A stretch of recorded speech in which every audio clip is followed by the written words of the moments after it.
Greetings, ladies and gentlemen. You're tuned in to Whispers of the Night, bringing you mystery, suspense, and adventure inspired by the legendary detectives of a bygone era. We invite you to settle back, turn the volume up, and lose yourself in another world. Tonight, our story leads us to the mist-covered hills of Sussex, where the elegant halls of Wraith Manor hide a legend whispered through generations. Hercule Poirot and Captain Hastings arrived for what should have been a wedding celebration, but instead find themselves face to face with a mystery that blurs the line between love, loss, and the supernatural. This story is our Halloween special written exclusively for Whispers of the Night, blending Agatha Christie's world of logic and deduction with the eerie stillness of an old English haunting. Before we begin, tell me in the comments, do you believe in ghosts? And if you've ever had an encounter of your own, share your story below. I'd love to hear it. Now the wind rises, the chapel bells begin to toll, and the legend of the dead bride awakens once more. This is the Ballad of the Dead Bride. Chapter 1. The invitation October arrived with fog that clung to London like a funeral shroud.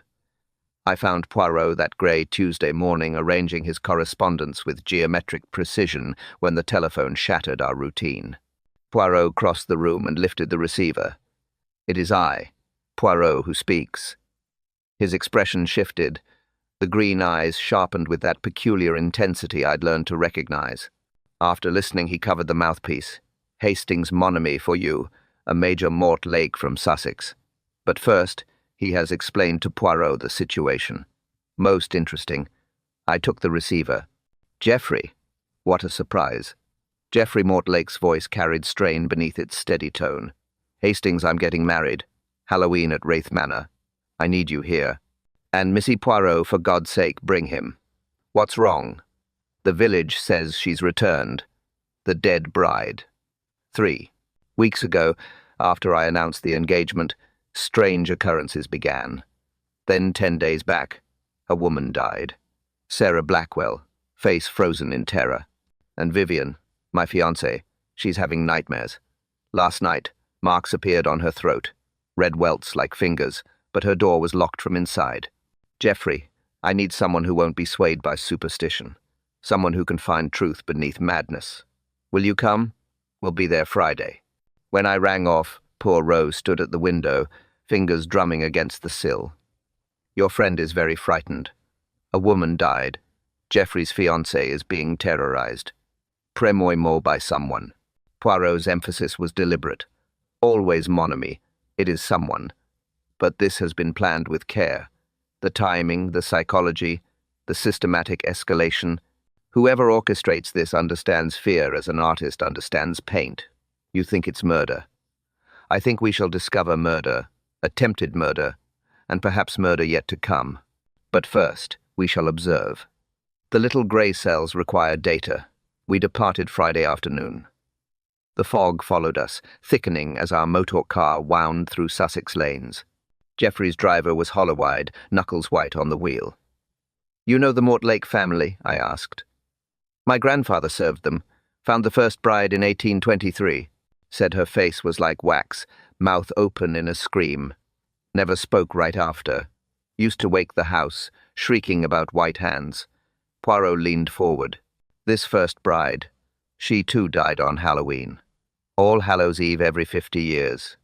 1,723, 1,773, 1,823, 1,873. Now it's 1,923. 200 years since Eleanor Mortlake died. Villagers say this will be the final reckoning. And you believe this? I seen things at that manor. 2 nights past. I saw a figure in the east tower window, all in white. Then it vanished. The Major said the tower has been locked for decades. Poirot's eyes narrowed. Locked, but not sealed. The doors bolted. But there's ways in old passages.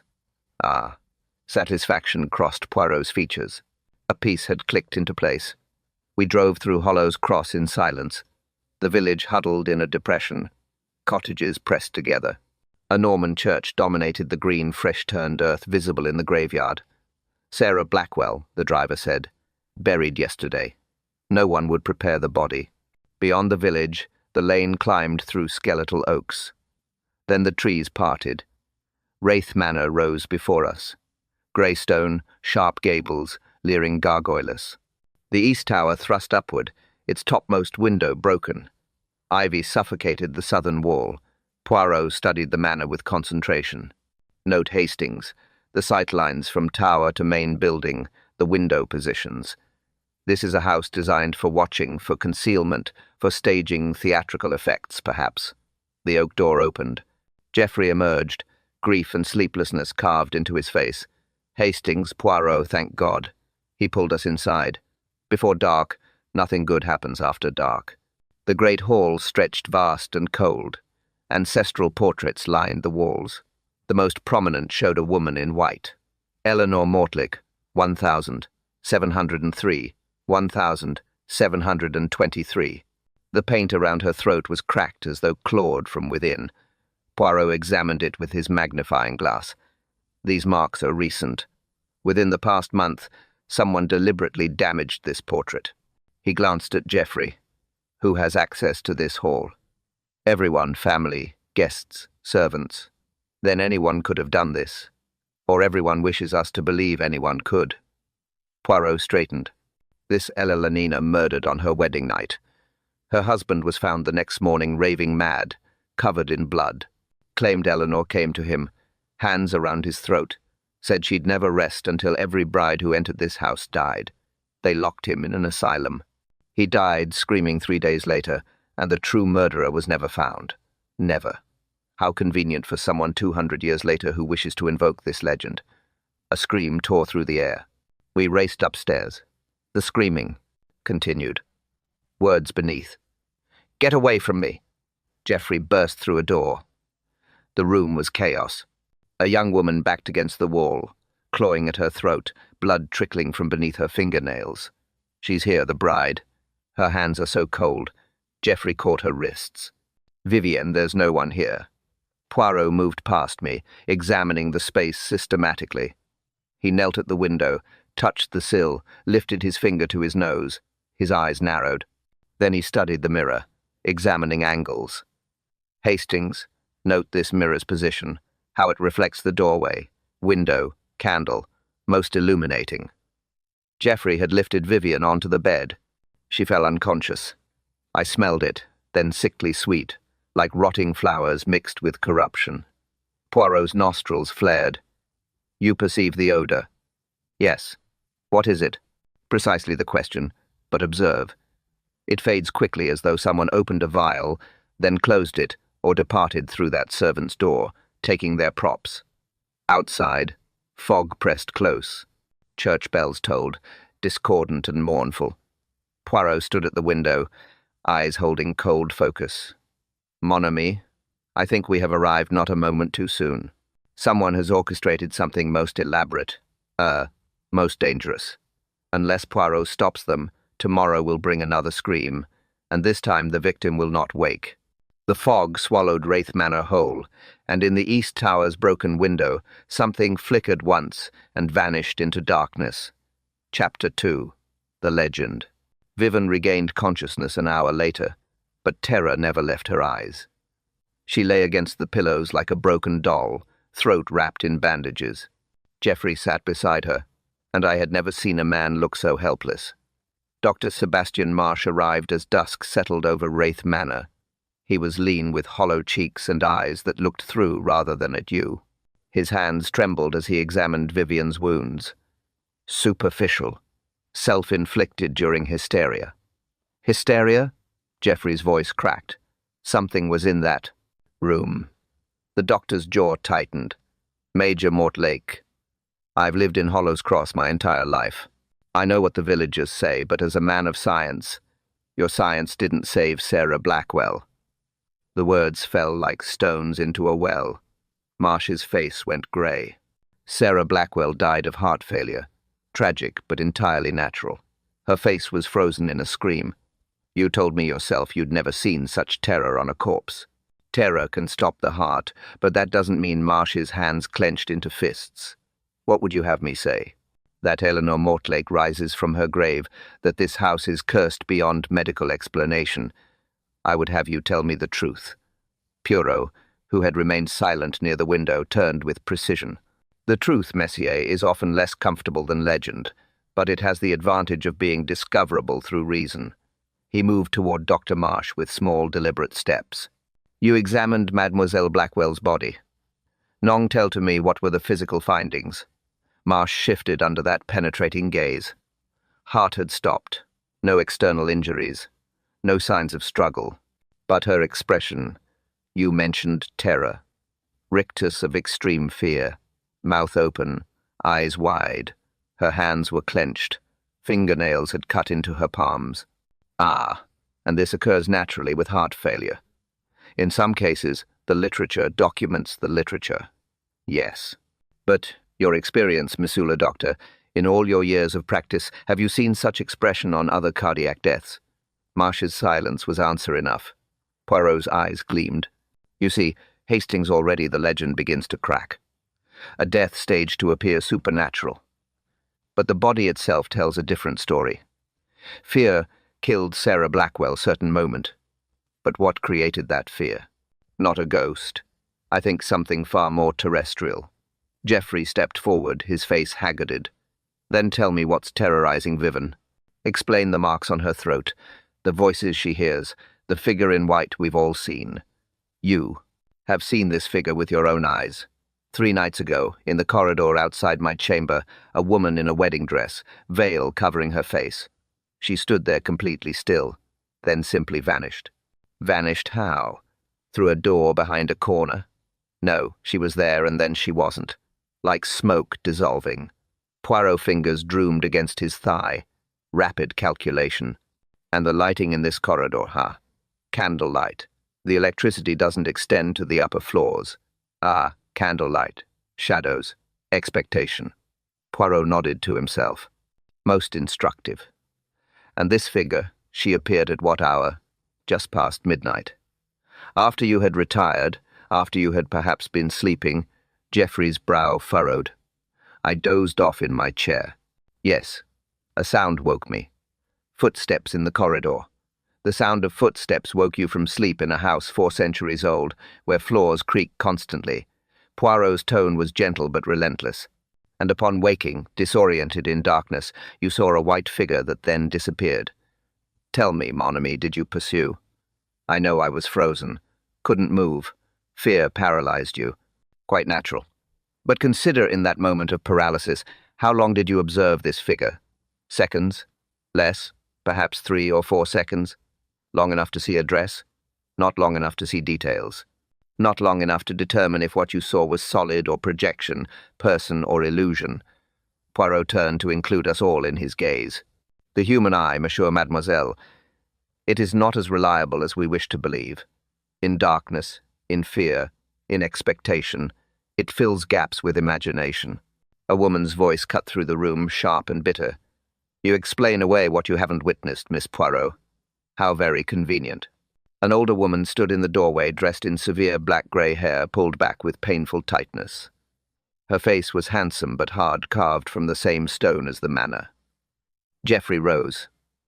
Aunt Constance, these are my friends, Captain Hastings and Monsieur Hercule Poirot. Constance Mortlake's eyes fixed on Poirot with intensity that bordered on hostility. The detective. Geoffrey mentioned you might come. I told him it was foolishness bringing outsiders into family business. Madame, I assure you, you cannot stop what is coming. Monsieur Poirot, this house has been cursed for 200 years. Eleanor Mortlake will not rest until her vengeance is complete. The dead do not forgive. They do not forget.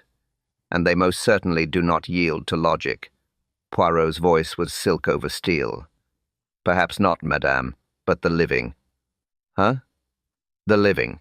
They are an entirely different matter. And in my experience, it is always the living who create the most convincing ghosts.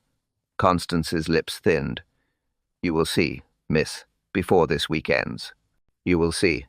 This house feeds on brides, and no amount of cleverness will save Miss Hartley from her fate. She swept from the room, leaving behind lavender and something else. something that reminded me of funeral flowers left too long in a closed room. Geoffrey rubbed his face. She's been like this since my father died. Half mad with superstition, burns sage, hangs iron horseshoes, claims she hears Eleanor walking the tower at night. And does she? Poirot's question was deceptively mild. I don't know. Sometimes I think I hear things, too. Footsteps weeping, fabric rustling like someone in a long dress climbing stairs. You think you hear, or you do hear? Geoffrey's hands shook. God help me, Poirot. I'm beginning to believe it myself. No, mon ami. That is what someone wishes you to believe. Poirot moved to the window, pulling back the curtain. Full darkness had fallen. Fear is a weapon. Someone in this house wields it with great skill. They have studied psychology, understand human weakness, know precisely how to exploit legend for their own purposes. Then who and why? That Major Mortlake is what the little grey cells must discover. But I tell you this, before we dine tonight, Poirot will inspect every room in this house, every passage, every door, every window, and we shall see what secrets. A sound echoed through the manor, not a scream this time, but something worse. A voice, feminine and filled with infinite malice, whispered through the walls themselves. He promised me forever.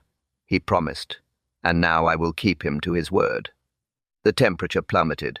Our breath misted. Candles flickered and dimmed, flames bending away from some invisible current. Then in the corridor beyond our door, footsteps, slow, deliberate, the swish of fabric dragging against stone. Poirot's face showed no fear, only intense concentration. He moved to the door, flung it open. The corridor was empty, but on the polished floor leading away into darkness toward the east tower were wet footprints, footprints that ended at a wall. Poirot knelt, examining them with his magnifying glass. He touched the water, brought it to his nose, then stood with an expression of grim satisfaction. Hastings, you observed the odor of this water. I bent close. Mineral stagnant Precisimo from the ornamental pond. I think someone has walked through that pond quite recently, then entered this house through. He examined the wall where the footprints ended through here. His fingers found a hidden seam in the paneling. He pressed, and a section of wall swung inward, revealing darkness beyond. Ah, as I suspected, the old passages most useful for creating ghosts. Nah. But even as he spoke with such confidence, the weeping began again, distant, mournful, rising from somewhere deep within the manor's bones, and this time it was not alone. Other voices joined it, creating a chorus of anguish that made my blood freeze. Outside, church bells tolled midnight, and somewhere in the depths of Wraith Manor, something laughed. Chapter 3. Secrets and Shadows. Sleep eluded me that night. Every creak of ancient timbers, every whisper of wind against stone sent my pulse racing. At 2, I heard it again, the weeping drifting through walls like smoke. I stepped into the corridor. Wall sconces burned with low flames, casting more shadow than light. Eleanor Mortlake's portrait loomed, and in the flickering light, I would have sworn her lips curved into a smile. The weeping grew louder, interspersed with words I could almost distinguish. A woman's voice pleading. A hand fell on my shoulder. I spun, heart exploding, and found myself face to face with a young woman in a crimson dressing gown, dark hair loose about her shoulders. Her eyes held a wild, feverish gleam. You hear her too? Who are you? Iris Wentworth, Vivian's friend from London. Her fingers dug into my arm. She's calling to us. Elena. She wants us to know what happened to her. Miss Wentworth, you should return to your room. They think Vivian is mad that she's inventing her terror. But I've seen her too, the bride in white. She stands at the foot of my bed and weeps. Her tears are black. Captain Hastings, black as pitch. And when she raises her head, Iris's voice cracked. Her face is rotted away. Just bone and darkness where her eyes should be. The weeping stopped. Silence pressed against my ear, drums like water at great depth. Iris's grip tightened until I felt her nails through my sleeve. She knows we're here. She knows we're talking about her. Oh God, she's listening. A door opened somewhere ahead. I saw nothing, heard nothing, but I felt it. The change in air pressure, the sudden draft carrying earth and decay and flowers left to rot in stagnant water. Footsteps approached, slow, deliberate, the swish of fabric dragging against stone. "Run!" Iris's voice was barely audible. "For God's sake, run!"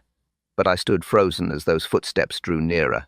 The darkness ahead coalesced, took shape, became something solid and terrible. I saw the suggestion of white fabric, the hint of a pale hand reaching Hastings, Miss Wentworth Kesker. Poirot's voice shattered the spell.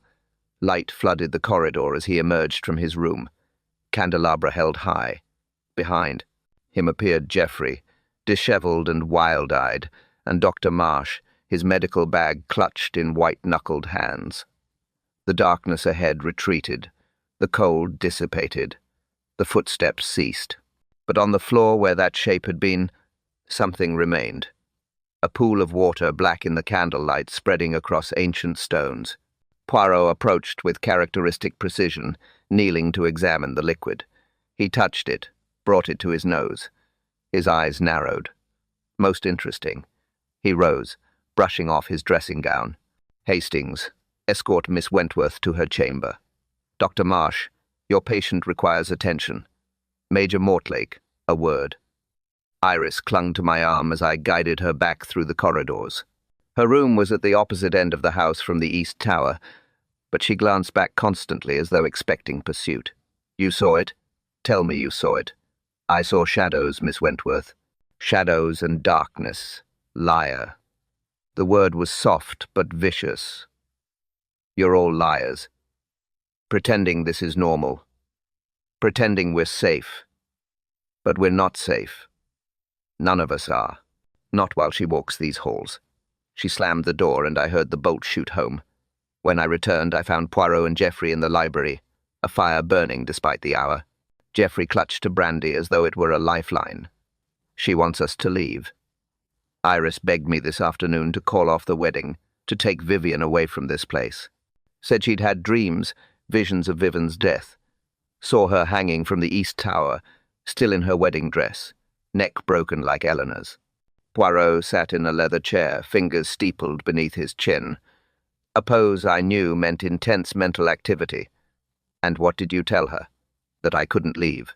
The will, my father's will, I must marry before my birthday, or lose everything. The estate, the manor, all goes to some distant cousin I've never met.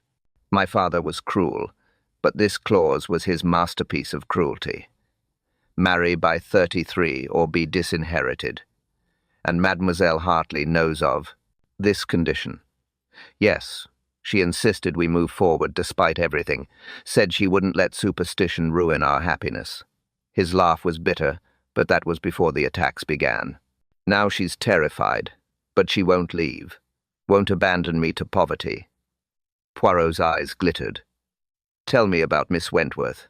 How long has she known Mademoiselle Hartley?" "Years. They were in theatrical circles together in London. Iris paints sets for the stage. She's devoted to Vivian, almost obsessively so."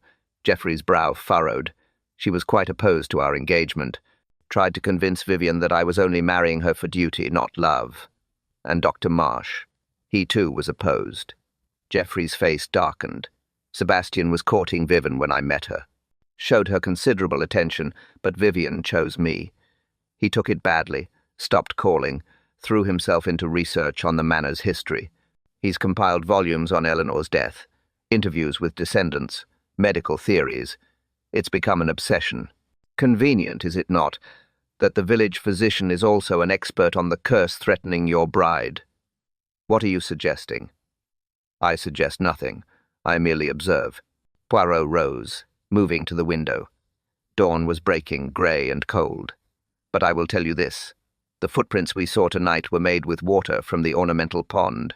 I could smell the distinctive mineral content. The weeping we heard came from the corridor, not the east tower, and the voice that spoke." He turned, face grave. "That voice originated from behind the wall panel near Miss Wentworth's room, a place where someone could stand and project sound most effectively through the hollow walls. You're saying it's all tricks. Someone is terrorizing Vivian deliberately." I am saying what we witnessed tonight was theatre, skilled theatre, but theatre nonetheless. Poirot's expression was grim. The question remains, who is the playwright, and what final act have they planned? A scream tore through the house. We ran through, corridors upstairs, following that terrible sound to Vivian's room. We found her at the window, pointing with a shaking hand. To the tower. Look at the tower. I followed her gesture and felt my blood turn to ice. In the topmost window of the east tower, illuminated by grey dawn light, stood a figure in white, a woman in a wedding dress, veil covering her face, hands pressed against the glass. As we watched, she raised one hand and beckoned. Then she stepped back into darkness and vanished. Geoffrey and Poirot raced to the east tower, throwing open the door that had been locked for decades. I followed, my breath coming in gasps. The stairs were empty. The upper chamber was sealed, untouched. But on the dusty floor, in a room no one had entered in years, were fresh footprints. Footprints leading to the window where the bride had stood. Footprints that simply ended as though their maker had dissolved into air. Poirot knelt, examining them with his magnifying glass. He measured the stride, studied the depth of impression, touched the dust surrounding them. When he straightened, his face was set in lines of concentration. Hastings, observe these footprints. They are made by a woman's shoe, size perhaps 5 or 6. But note the depth of impression, inconsistent. Here, deep. Here, shallow, as though the person walked. Then he paused, then was lifted or climbed. He looked up at the ceiling, then at the walls, his eyes fixed on something in the corner. A rope barely visible in the shadows, dangling from a hole in the ceiling that led to the roof. Ah, most ingenious. The figure appears at the window, steps back, climbs the rope to the roof, exits through passages we have not yet discovered, and leaves behind footprints that appear to vanish, creating the illusion of supernatural disappearance. His satisfaction was evident, but I felt only dread. Poirot, even if you explain how it was done, someone is doing this. Someone in this house is terrorizing Vivian, and they're growing bolder. Precisum monami, growing bolder, growing desperate, and desperation it leads to mistakes. He turned to face us, eyes blazing with determination. We have 2 days until Halloween. 2 days to unmask this phantom before they strike their final blow. And Hercule Poirot does not intend to fail. But even as he spoke with such confidence, I heard it again. Distant, mournful, impossible to locate. The sound of a woman weeping as though her heart would break. Chapter 4. The Gypsy's Warning.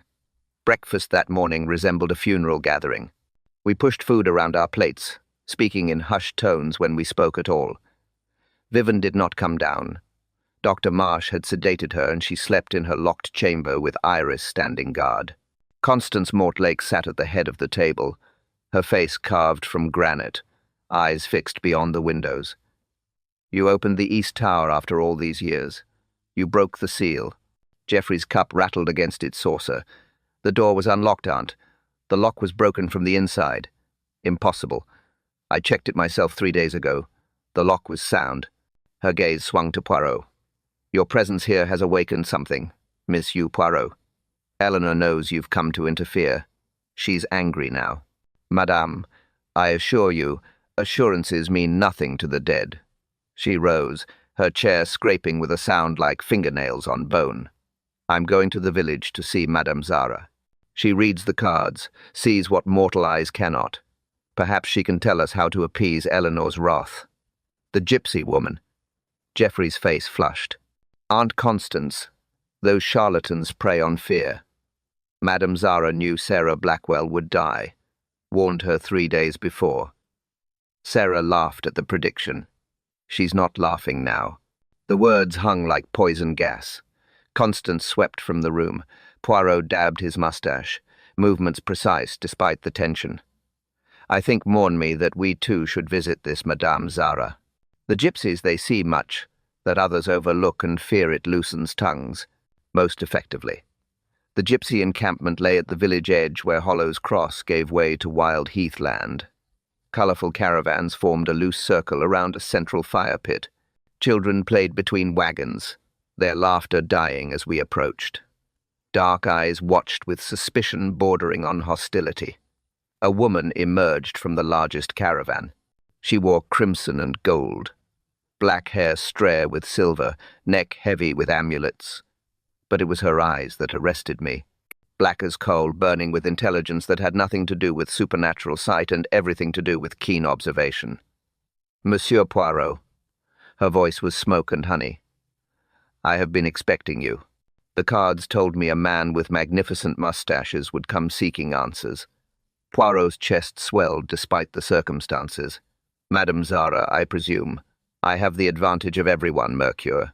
I see what others cannot or will not." She gestured toward her caravan. "Come, we must speak of death and brides and debts that come due after 200 years. Inside the caravan was a cave of silk and shadow. Candles burned despite the morning hour. A table dominated the center, its surface covered with strange symbols. Madame Zara settled herself and began laying out cards with practiced efficiency. Poirot watched her hands with the same intensity she presumably brought to her readings. "You came to save the bride, but you are too late, monsieur. The wheels of fate were set in motion long before you arrived. Fate, madame, is merely a word we use to excuse our failure to observe." Poirot leaned forward. "Tell me what you know of Mademoiselle Hartley."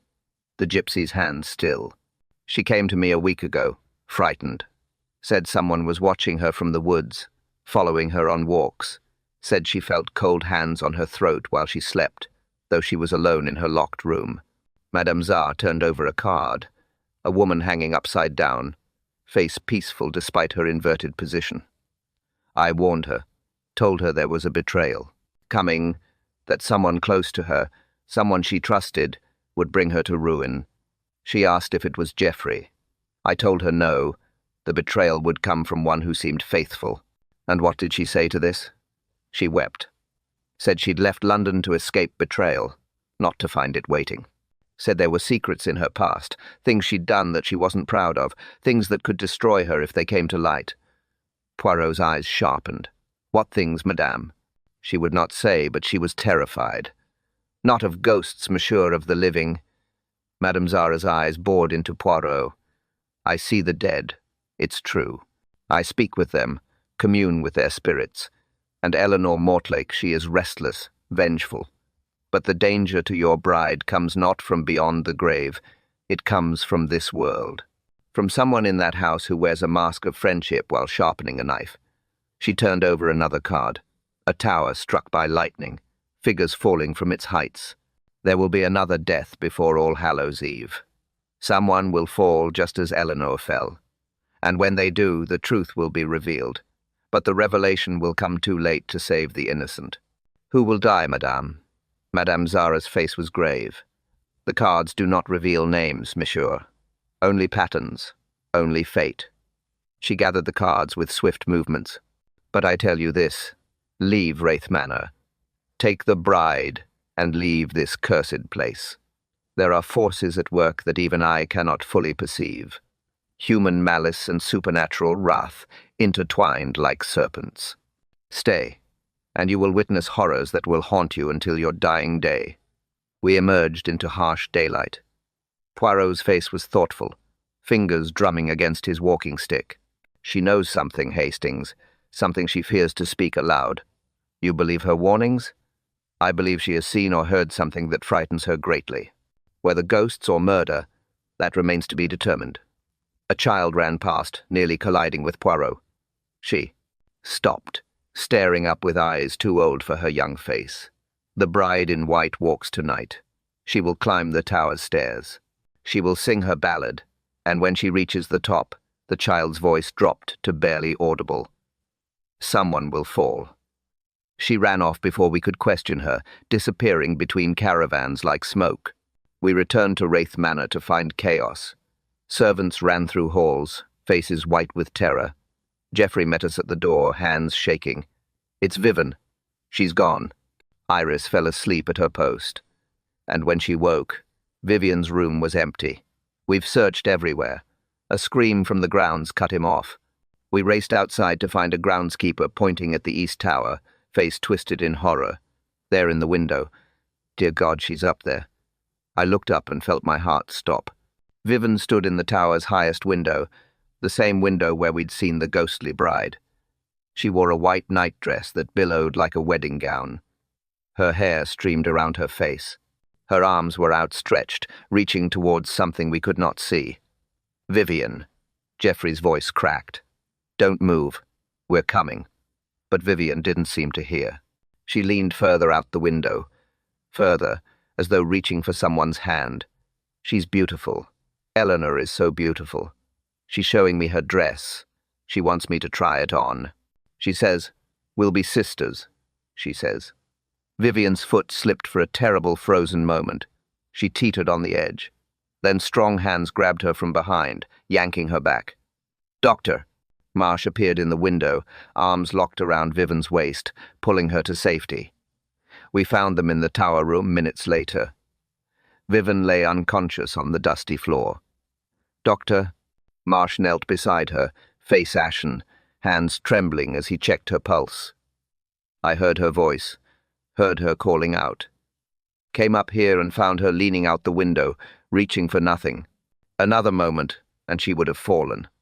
Poirot moved past them, examining the room with meticulous care. His eyes fixed on something in the corner, a trunk, ancient and rotting, its lid hanging open.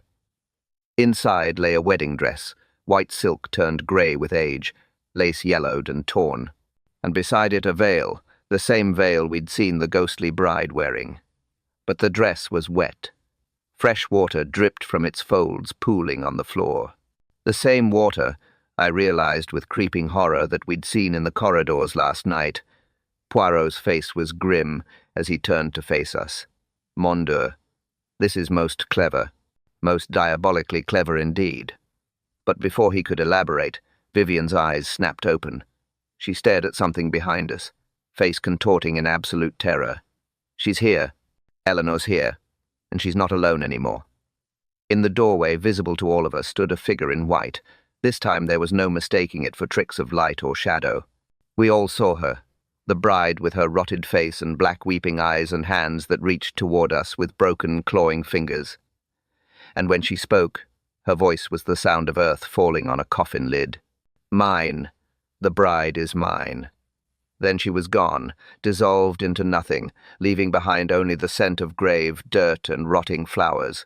And somewhere in the depths of the manor, a clock began to chime, counting down the hours until Halloween. Chapter 5. The Second Death. That afternoon, Poirot locked himself in the library with the wet wedding dress and would see no one.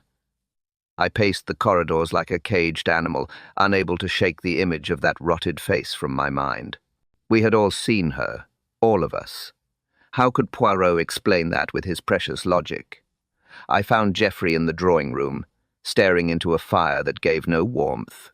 He looked like he'd aged 10 years in as many hours. I've decided to call it off, the wedding. I'll lose everything but better poverty than Vivian's death on my conscience. What does she say? She won't hear of it. Says she's not going to let superstition win. Says she loves me, and will face whatever comes together. His voice broke. God help me, Hastings. I think she's more terrified of abandoning me than of dying. Before I could respond, a servant burst in, face white as chalk. Major Mortlegg, sir. There's been a terrible accident in the woods. You must come at once. We ran through the gardens, past the ornamental pond, into the wild woods that bordered the estate. A cluster of servants and villagers had gathered near the old well, faces stricken. They parted as we approached. Madame Zara lay on the ground in a position no living body could achieve, neck bent at an impossible angle, eyes wide and staring. But it was not the broken neck that made my gorge rise. It was the other wounds. Her wrists had been slashed, deep cuts that had bled her white. And around her body, someone had drawn symbols in her own blood. Arcane markings that seemed to writhe in the fading afternoon light. Gypsy magic, one villager whispered. Blood ritual gone wrong. They summoned something they couldn't control. Nonsense. Dr. Marsh pushed through the crowd, medical bag in hand. But when he knelt beside the body, his confidence faltered. Dear God, this is This is ritualistic murder. Poirot's voice cut through the murmurs. He had materialized beside us, staged to appear as gypsy magic, but executed with a very different purpose. Note the angle of the cuts. They are precise, clinical, made by someone with knowledge of anatomy. And these symbols, he gestured at the blood markings. They are not Romani at all. They are theatrical approximations.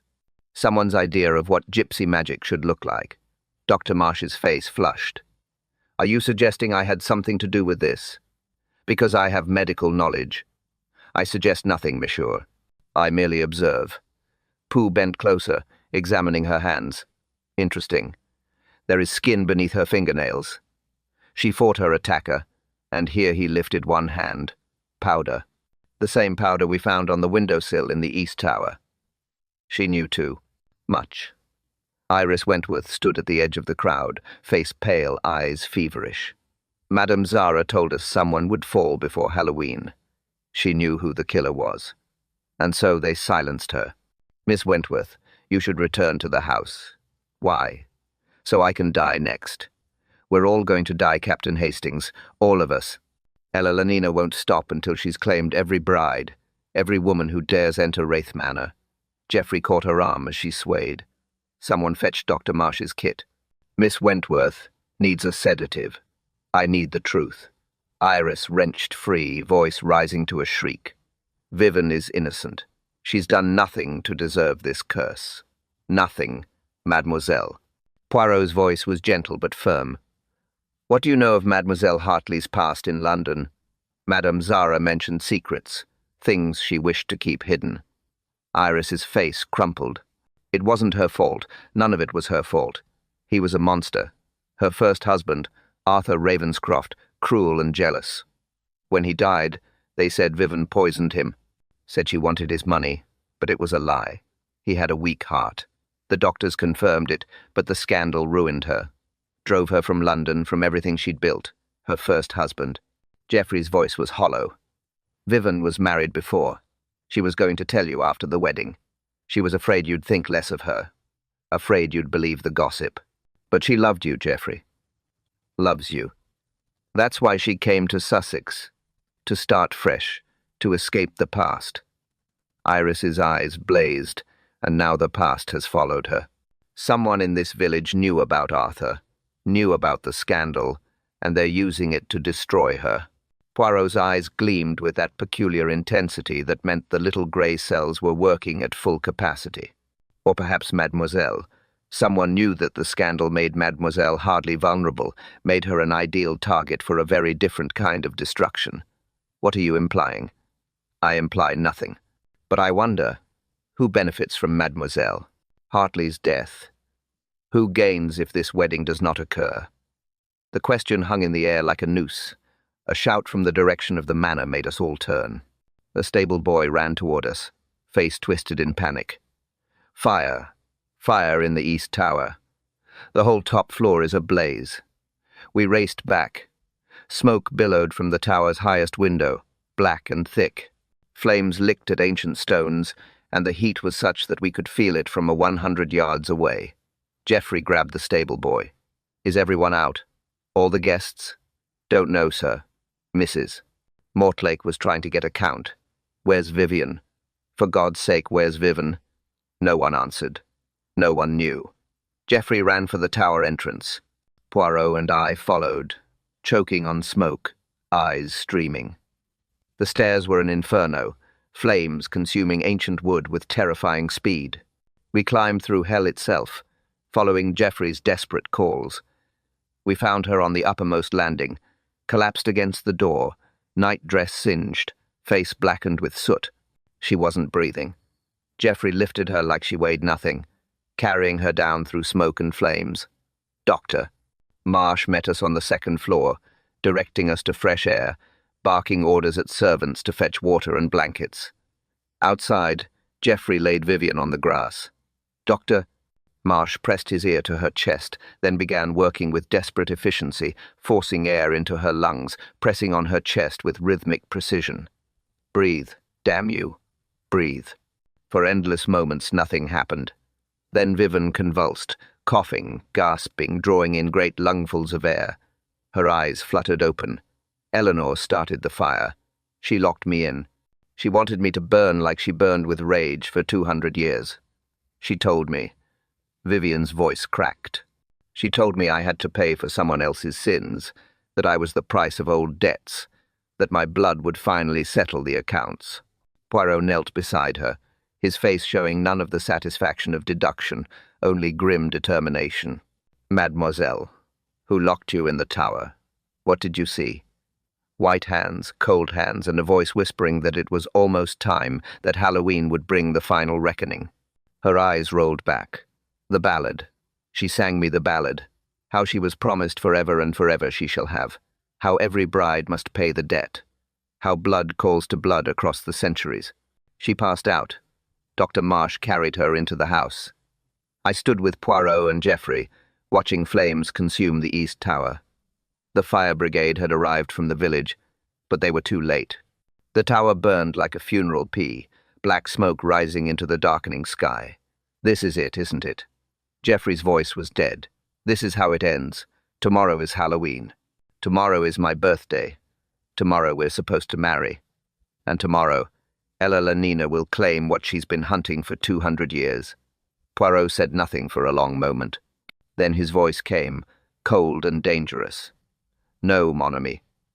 Tomorrow we will unmask a murderer, because that is what this is. Murder. Deliberate, calculated, and utterly ruthless." He turned, green eyes blazing. "Someone in this house has been orchestrating every moment of terror. Someone with knowledge of the manor's layout, access to the tower, understanding of psychology and theatrical effect. Someone who knew Mademoiselle Hartley's secrets and exploited them. Someone who has killed twice now, Sarah Blackwell and Madame Zara, and will not hesitate to kill again. But we all saw Eleanor. We all saw the ghost. We saw what we were meant to see, Hastings. What we were conditioned to see through fear and suggestion and carefully staged spectacle. But I tell you this," his voice dropped to a whisper, "I know how it was done. I know who did it. And tomorrow, before the ceremony can begin, I will gather everyone in the drawing room. And there I will reveal the truth." Behind us, the east tower collapsed in a shower of sparks and flame, and somewhere in the darkness, I heard it. Again. That terrible, mournful, weeping, rising and falling like a dirge. The ballad of the dead bride singing us toward our doom. Chapter 6. All Hallows' Eve. Halloween dawned cold and grey. The sky the colour of a shroud. I had not slept. None of us had. We'd spent the night in the drawing room, doors locked, candles burning, watching each other with the suspicion of prisoners awaiting execution. Vivian lay on the sofa, bandaged and pale, breathing shallow. Iris sat beside her, clutching her hand, whispering prayers or curses. I could not tell which. Geoffrey stood at the window, watching the smouldering ruins of the east tower. His reflection in the glass looked like a ghost. My birthday, 33 years old. My father would have found this amusing. The ultimate test of devotion. Marry and keep your inheritance, or flee and lose everything. Constant Mortgage swept into the room, dressed in black as though already in mourning. She carried dried herbs, iron horseshoes, and what appeared to be chicken bones strung on thread. Protection charms. I'll hang them at every doorway, every window. Tonight, when the veil between worlds grows thin, Elena will make her final attempt. Aunt Constance, please. You think I'm mad. All of you do. But I've lived in this house longer than any of you. I've heard her weeping in the walls. I've seen her shadow climbing the tower stairs. Constance's eyes fixed on Vivian with something that looked like pity or hunger. The debt must be paid. It's been coming due for 200 years. Poirot entered then, immaculate despite the sleepless night, moustaches waxed to perfection. He carried a sheath of papers and wore an expression I had come to recognize, the look of a hunter who has finally cornered his prey. Madame Zemesher, I must ask you all to gather in this room at precisely 6 this evening. All who are present in this house, the servants, the guests, everyone. Why? Doctor. Marsh had appeared in the doorway, medical bag in hand, face drawn. So, You can tell us your theories while Eleanor claims another victim. On the contrary, Misha, I will tell you the truth. The complete truth of what has occurred at Wraith Manor these past days. The truth of who has orchestrated this elaborate charade. And the truth, his voice hardened, of who murdered Sarah Blackwell and Madame Zara. The room erupted. You know who the killer is. Geoffrey's voice cracked with desperate hope. I've always known Manami since the moment I examined those footprints in the corridor. Since I discovered the wet wedding dress in the tower. Since I analyzed the pattern of these so-called supernatural occurrences, he tapped the papers. But I needed proof, and now I have it. Then tell us. Iris jumped to her feet. For God's sake, tell us before someone else dies. All in good time, mademoiselle. But first I must ask, where is the groundskeeper? Thomas Creel. A servant spoke up, voice trembling. Can't find him anywhere, sir. His cottage is locked tight, bolted from the inside. We knocked and knocked, but there's no answer. But we heard noises last night, thumping and scraping, and this morning when we looked through the window, she crossed herself. His belongings are still there, but he won't answer. And on the window, written in the condensation from inside, we could just make out the words, "She knows. She's coming for me." Poirot's eyes glittered. How very interesting. How very convenient. And tell me, did anyone see him leave? No, sir. He's locked himself in, or someone's locked him in. Or perhaps, Poirot said softly, someone wishes us to believe he is imprisoned, while in reality he's being kept available for one final performance. Before anyone could respond, a scream tore through the house. Not Vivian this time. The sound came from above, from the upper floors. We raced up the stairs, following the terrified cries of a housemaid who stood outside one of the guest chambers, face white as bone. In there, sweet Jesus. In there. I pushed past her. What I saw made my blood freeze. The room had been destroyed. Furniture overturned, curtains shredded, mirrors smashed, and on every surface, walls, ceiling, even the floor. Someone had written the same phrase over and over in what looked like dried blood. The bride must die, the bride must die, the bride must die. But it was what hung from the chandelier that stopped my heart. A wedding dress. Not Eleanor's ancient gown, but a new one. Vivian's dress. The one she was to wear that evening. It had been torn to ribbons, soaked in red liquid that dripped onto the floor below and twisted into the shape of a hanging body. Pinned to the chest was a note in elegant handwriting. At midnight the debt comes due. Vivian collapsed, simply folded in on herself like a puppet with cut strings. Iris caught her, easing her to the floor, face a mask of rage and terror. This ends now. Geoffrey, take her away from this cursed place. Take her to London, to Scotland, to the ends of the earth. But get her away before she's murdered. I can't. If I don't marry before midnight, I lose everything. Vivian will have married a pauper. Better a living pauper than a dead ace. It's not the money. Vivian's voice was barely a whisper. She had regained consciousness, though her eyes remained unfocused. It's about not letting them win. Whoever is doing this, they want me to run. Want me to abandon Geoffrey. Well, I won't. I won't let fear dictate my life again. I ran from London. I ran from scandal. I won't run any more. Her courage was magnificent and terrible to behold. Doctor. Marsh knelt beside her, checking her pulse with shaking hands. Miss Hartley, you're in shock. You need rest. I need this to end. Her eyes focused on Poirot with laser intensity. You said you know who the killer is. Then stop them. Stop them before the wedding, because I will marry Geoffrey tonight in this house at midnight. And if Eleanor Mortlake wants to claim me, she'll have to do it in front of witnesses. The words hung in the air like a challenge flung at death itself. Poirot's face was grave. Very well, mademoiselle. Then we shall proceed as planned. The wedding will take place at midnight in the drawing room. All guests will attend, and before the ceremony begins, I will reveal the murderer. He turned to Geoffrey. Can you arrange this, mon ami? Yes. Yes. If Vivian wishes it. I do. Vivian struggled to her feet, supported by Iris. I wish to marry the man I love. I wish to claim my happiness. And I wish to see the face of the monster who has tormented me revealed for all to see. Then it is settled. Poirot drew himself up to his full height. "Tonight at 11, we shall gather. I will explain everything. The footprints, the voices, the apparitions, the murders. I will show you how it was all accomplished. And I will name the person who is hidden behind the legend of Eleanor Mortlake while orchestrating a campaign of terror and death.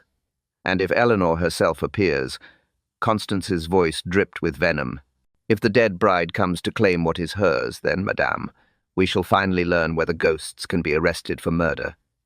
The day crawled toward evening with agonizing slowness.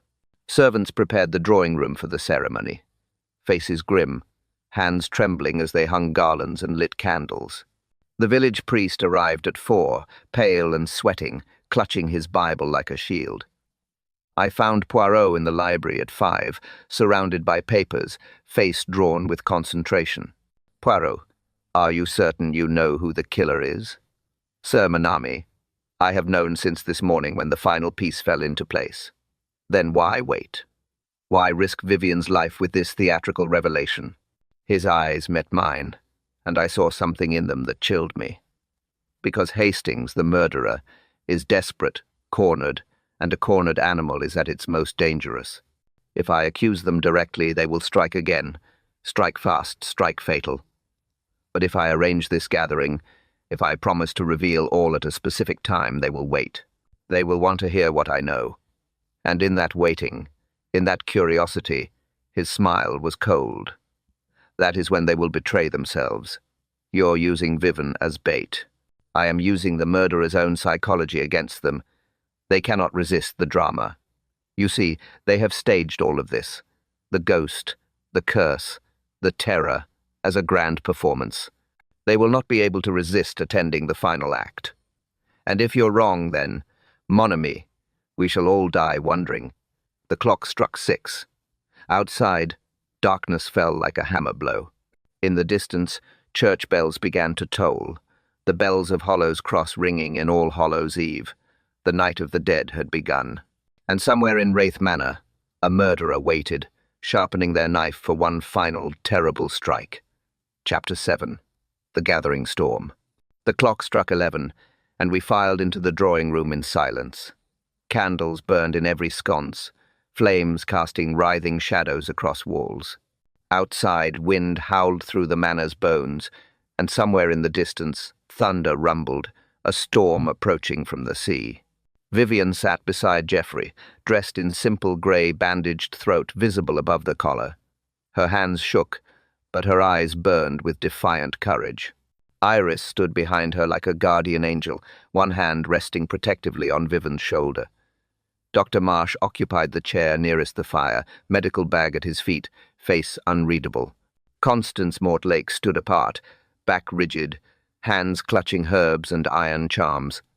The servants lined the walls, faces pale, eyes darting to shadows as though expecting something to emerge. The priest sat in the corner, Bible open on his lap, lips moving in silent prayer. Poirot stood before the fireplace, hands clasped behind his back, magnificent moustaches gleaming. For a long moment he said nothing, simply studying each face with those penetrating green eyes. When he finally spoke, his voice cut through tension like a blade. "Madame Zesieux, we are gathered on All Hallows' Eve, in a house that has been the site of terror, mystery, and death. For the past week, you have been subjected to psychological warfare, systematic assault on your reason, your courage, your very sanity.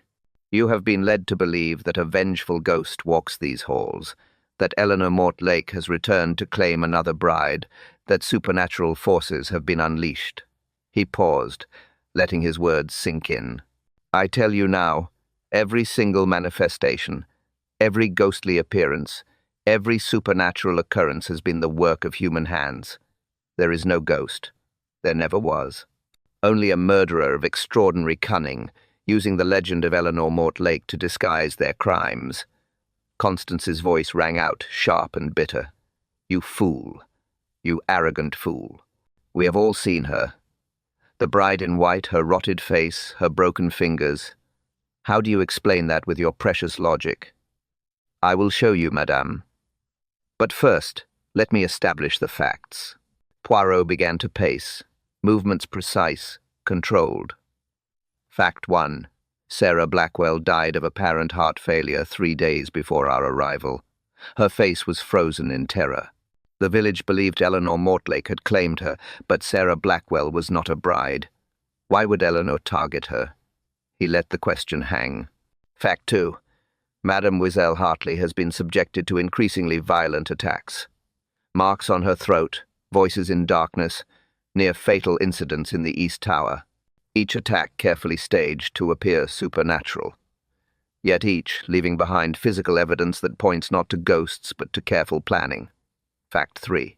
Madame Zara was murdered in a manner designed to appear as gypsy ritual. Yet the symbols drawn in her blood were theatrical approximations, not authentic Romani markings, and she had skin beneath her fingernails. She fought her attacker. A ghost would leave no such evidence. Fact 4.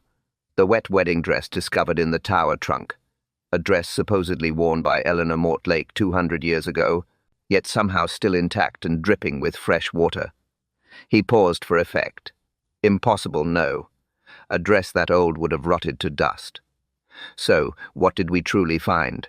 A replica, a theatrical costume carefully aged with chemicals, soaked in pond water, and planted in that trunk for me to discover Thomas Creel's work. He has skills with his hands, knowledge of hidden spaces, access to the tower through passages known only to the groundskeeper's family. Poirot's eyes swept the room. The footprints that appeared and disappeared, the voice that whispered threats through hollow walls, the apparitions seen through mirrors and projections, all required human agency. Someone with knowledge of the manor's layout, access to hidden passages, understanding of theatrical effect. Thomas provided technical skill, Dr. Marsh provided medical camouflage, and someone else provided the ruthless determination to see it through to murder. The candles died. Every single flame extinguished simultaneously, plunging the room into absolute darkness. The wind outside rose to a shriek, rattling windows in their frames. The temperature plummeted so fast that frost formed on the inside of glass. And then we heard it, the voice. Not a whisper this time, but a scream of rage and anguish that seemed to come from everywhere and nowhere. Mine, the bride is mine. Something moved in the darkness. I heard the rustle of fabric, the creak of floorboards. Vivian screamed, Geoffrey shouted her name, bodies collided in the blackness. When someone finally managed to light a candle, the scene was chaos. Vivian lay on the floor, unconscious, a red mark blazing on her throat. Iris knelt beside her, sobbing. Dr. Marsh was checking her pulse with shaking hands. And standing in the center of the room, visible to all of us, was the bride, Eleanor Mortlake. Her wedding dress was grey with age and rot. Her veil hung in tatters around a face that was mostly bone, flesh hanging in strips from the skull beneath. Her eyes were empty sockets, weeping black tears that stained her gown.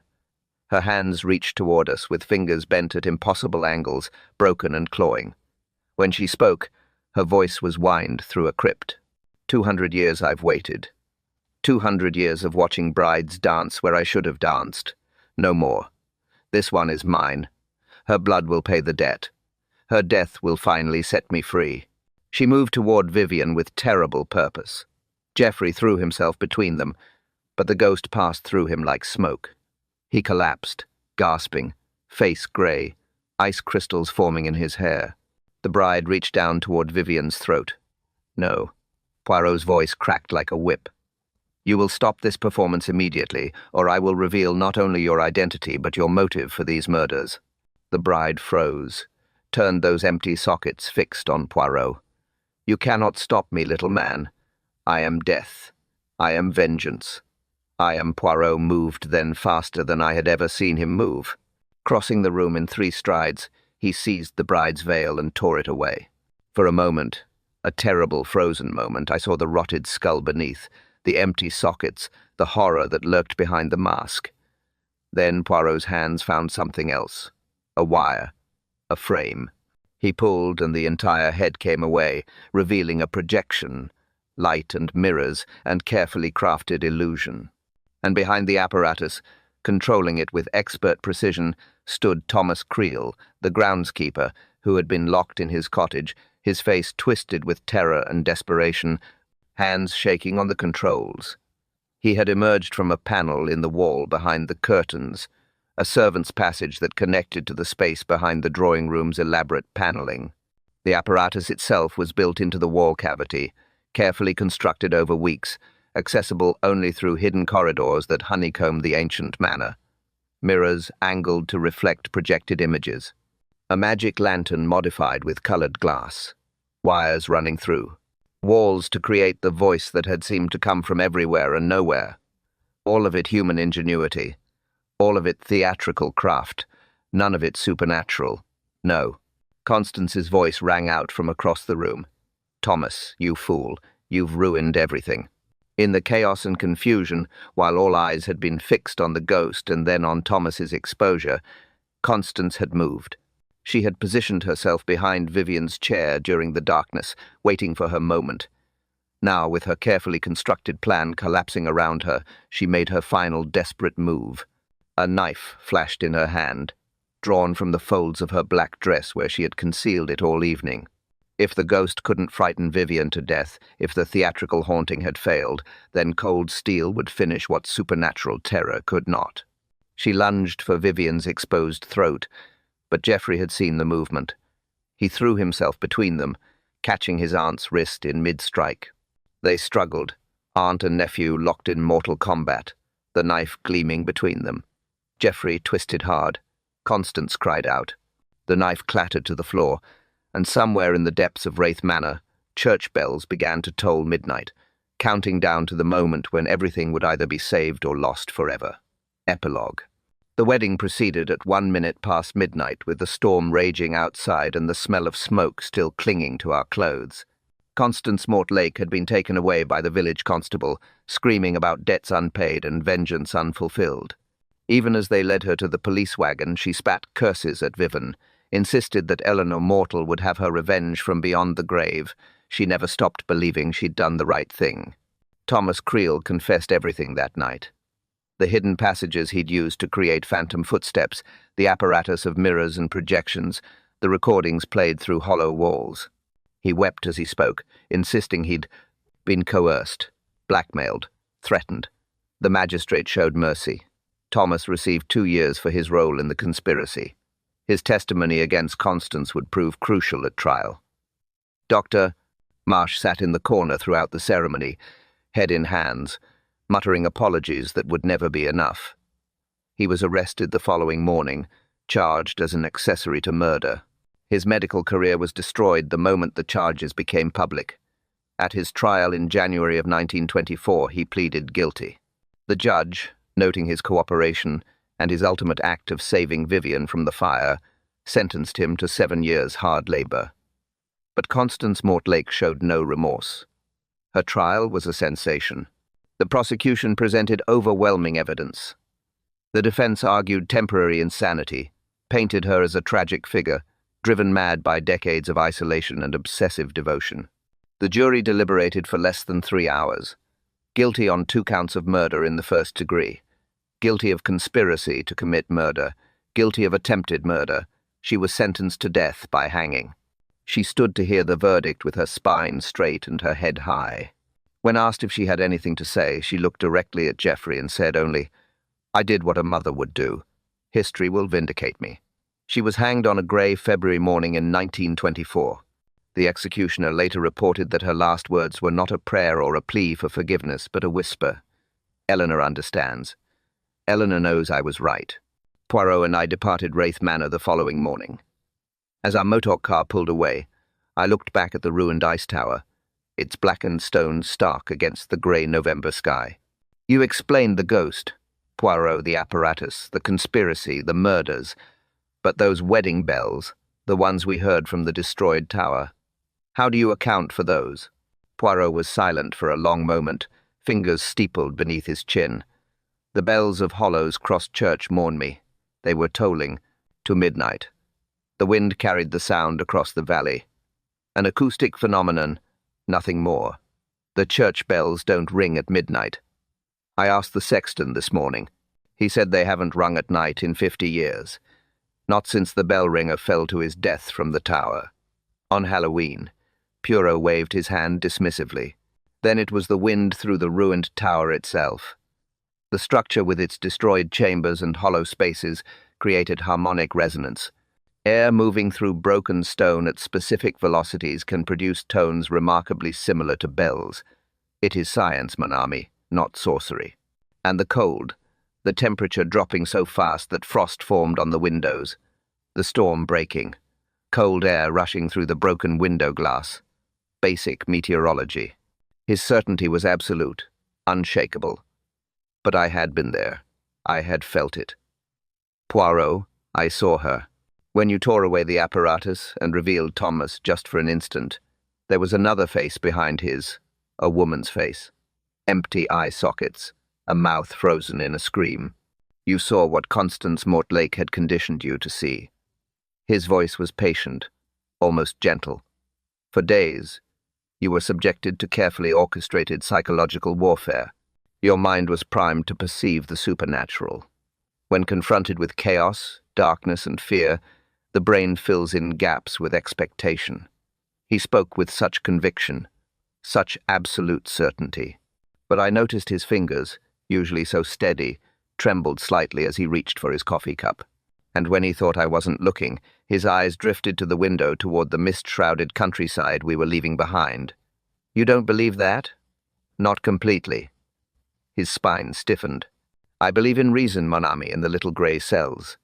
What you saw, what you think you saw, was the product of an exhausted mind under extreme stress. Nothing more. Then why won't you look at me when you say it? For a long moment he said nothing. Then so quietly, I almost didn't hear. Because sometimes, Hastings, the little grey cells, they do not have all the answers. And that is something Poirot does not care to admit. He turned back to his newspaper. The conversation clearly ended, but his hands still trembled, and for the rest of that journey, he did not once glance back toward Wraith Manor. We drove in silence through Hollow's Cross. The village seemed to exhale as we passed, as though relieved to see us go. At the edge of town, I saw a figure standing by the road, a woman in dark clothes, watching our motor car with knowing eyes. Madame Zara's daughter, I realized, or granddaughter, someone who had inherited her sight, her knowledge, her understanding of things that exist in the spaces between reason and faith. She raised one hand as we passed. Not a wave, a warning. Behind us, Wraith Manor disappeared into the mist. Geoffrey and Vivian would live there, would fill its halls with light and laughter, and eventually children. They would tell themselves that the terror was over, that human evil had been vanquished, that the curse was nothing but superstition exploited by a murderous woman, and perhaps they would be right. But sometimes on Halloween nights, when the fog rolls thick across the downs, the villagers of Hollow's Cross still report seeing a figure in white in the ruins of the East Tower, still hear weeping that rises and falls like a dirge, still whisper about Eleanor Mortlake, the bride who died on her wedding night 200 years ago, still sing the old ballad. Eleanor Mortlake, bride in white, died alone on her wedding night, promised forever, forever she'll stay, taking the brides on All Hallows Day. Poirot would say it, suggestion, folklore. The human mind's need to find pattern and meaning in tragedy. But I was there. I saw what I saw, and I know deep in my bones that some debts transcend death. Some promises outlast the grave, and some brides walk halls that no longer exist, climbing stairs that burn to ash, waiting for a vengeance that will never, ever be satisfied. The little grey cells can explain many things, but they cannot explain everything. And that perhaps is the greatest mystery of all. Thank you, ladies and gentlemen, for joining us for the Ballad of the Dead Bride. We trust you enjoyed this Halloween special as much as we enjoyed bringing it to you. If you enjoyed this broadcast, remember to like, subscribe, and share it with fellow lovers of mysteries. It helps our little station reach more listeners who enjoy the quiet thrill of a good story. You can also join our membership for ADRI-exclusive episodes. The link is waiting in the description below. This is Whispers of the Night, wishing you peace, curiosity, and good company. Until next time.